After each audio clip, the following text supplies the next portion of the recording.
আসসালামু আলাইকুম। আমি মৌসুমী মেহেরপুর থেকে বলছি। মিস মৌসুমী ব্লগ চ্যানেলে আপনাদের আরও একবার স্বাগত জানাই।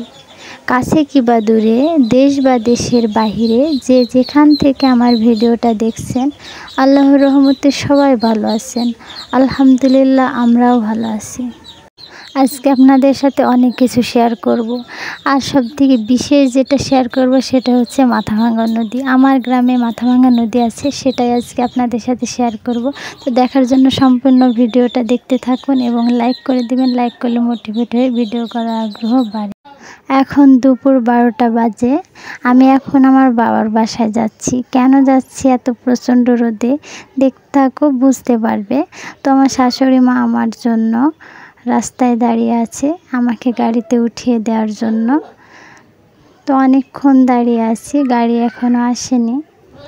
অনেক অপেক্ষার পর অপেক্ষা শেষ হলো। এই যে আমি গাড়ি পেয়ে গেলাম, মাও বাসায় চলে গেল।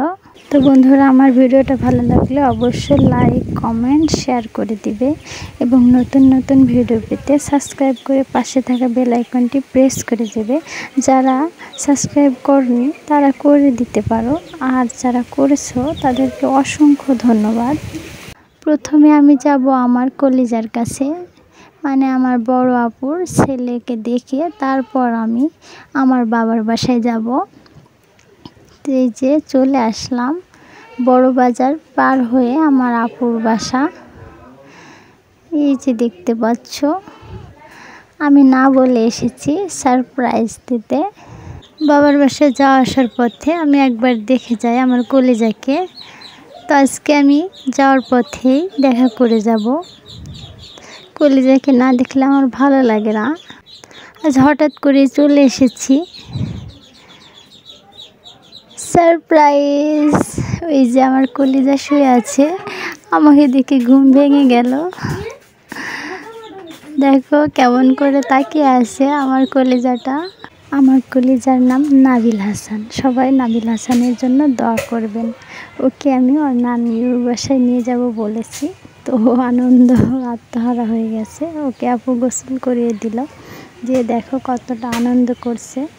নানুর বাসায় যাবে না, ও আনন্দ করছে। ওকে আমি সঙ্গে করে নিয়ে যাব। বাহিরে প্রচণ্ড রোদ পড়েছে, তারপরেও ভালো লাগা কাজ করছে। ওকে নিয়ে যাব, আসার পথে ওকে রেখে যাব আবার। তো আমরা রওনা দিলাম। এই যে এটা হচ্ছে আমার আপুর বাসা।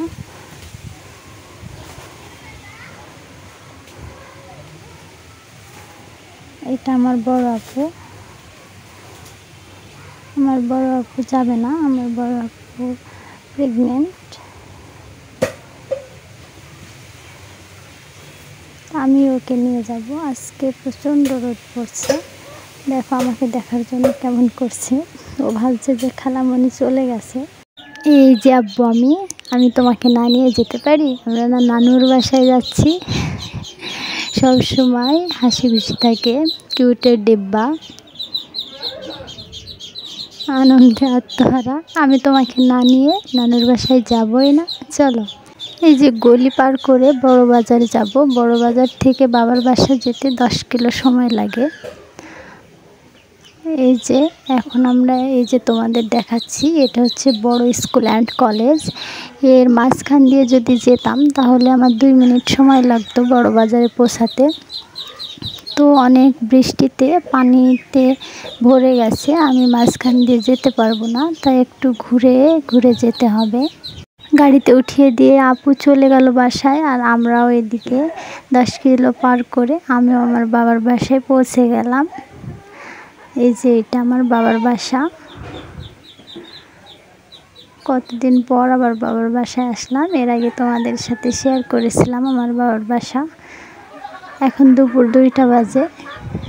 এই প্রচণ্ড গরমে মুখ আটকিয়ে বাবুকে নিয়ে আমার অনেকটা কষ্ট হয়ে গেল। আমার অনেকটা বেশি কষ্ট হয়ে গেল। রোদের তাপ আজকে অনেক বেশি। এই যে দেখো নানু ভাইয়ের সাথে কি আনন্দ করছে। আর ওকে আমি যে ফল কিনে দিয়েছি ও খাচ্ছে। আমি বলছি আব্বু একটু দাও, দিবে না। দেখো কেমন করে ওই খাচ্ছে।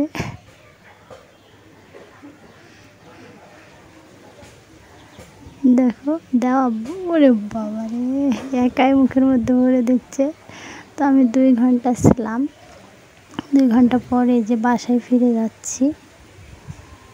এখন বিকেল 4টা বাজে, 5টার সময় বাসায় পৌঁছাতে হবে।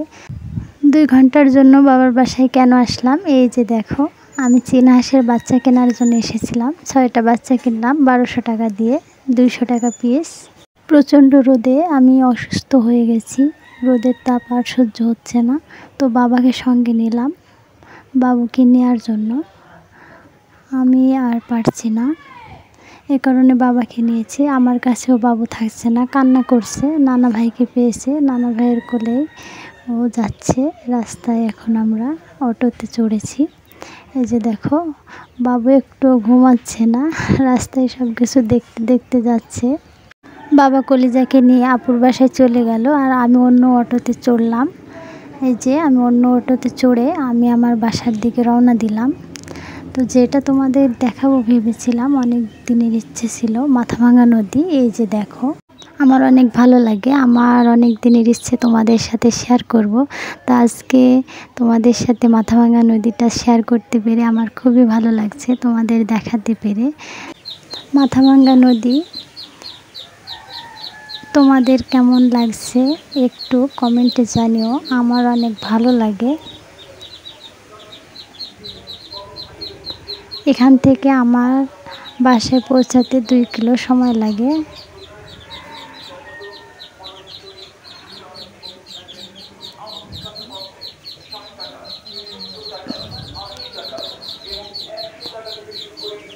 এখন সন্ধ্যা 5টা বেজে গেছে।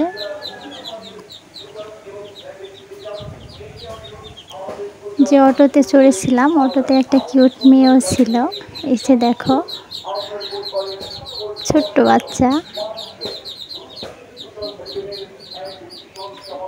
আর ওই কিউট বাচ্চাটার মা ছিল, আর কেউ ছিল না অটোতে। এই কারণে ভিডিওগুলো করতে পেরেছি, না হলে আমার একটু কেমন লাগে, আমি অটোতে উঠে ভিডিও করতে পারি না। এই যে দেখো, আমার কত সুন্দর গ্রাম। আমার গ্রামটা তোমাদের কেমন লেগেছে কমেন্টে জানিও। এই যে দেখো, নদীর পাশে কাশফুল, কাশফুল থাকলে অনেক ভালো লাগে পানির পাশে, দেখতেই পাচ্ছ কত সুন্দর লাগছে। আমার গ্রামটা সবুজে ঘেরা। বড় বাজার থেকে আমার বাসায় আসতে 3টা ইটের কারখানা, তোমাদের এর আগেও শেয়ার করেছি, আবারও আজকে শেয়ার করছি। এই যে দেখো,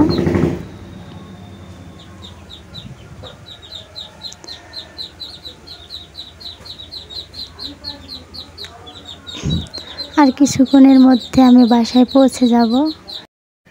প্রচণ্ড রোদের তাপে আমার শরীরটা খারাপ হয়ে গেছে, অসুস্থ বোধ করছি। আমি বাসায় গিয়ে গোসল দিব, দিয়ে রেস্ট করব। অনেক কষ্ট করে ভিডিওগুলো করলাম তোমাদের সাথে শেয়ার করার জন্য।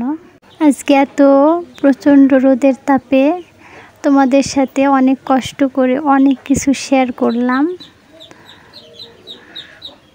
শেয়ার করতে করতে মাগরিবের আজান দিয়ে ফেলেছে, আমিও আমার বাসায় পৌঁছে গেলাম। এসে যে আমার দেবর হাঁসের বাচ্চাগুলো বের করছে, 2টা সাদা বাচ্চা আছে, মাশাআল্লাহ অনেক সুন্দর হাঁসের বাচ্চাগুলো।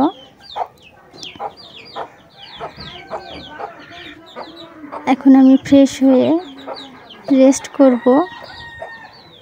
হাঁসের বাচ্চাগুলোকে খেতে দিলাম, হাঁসের বাচ্চাগুলো খাচ্ছে, আর আমি আমার ব্লগ ভিডিও এখানেই শেষ করছি।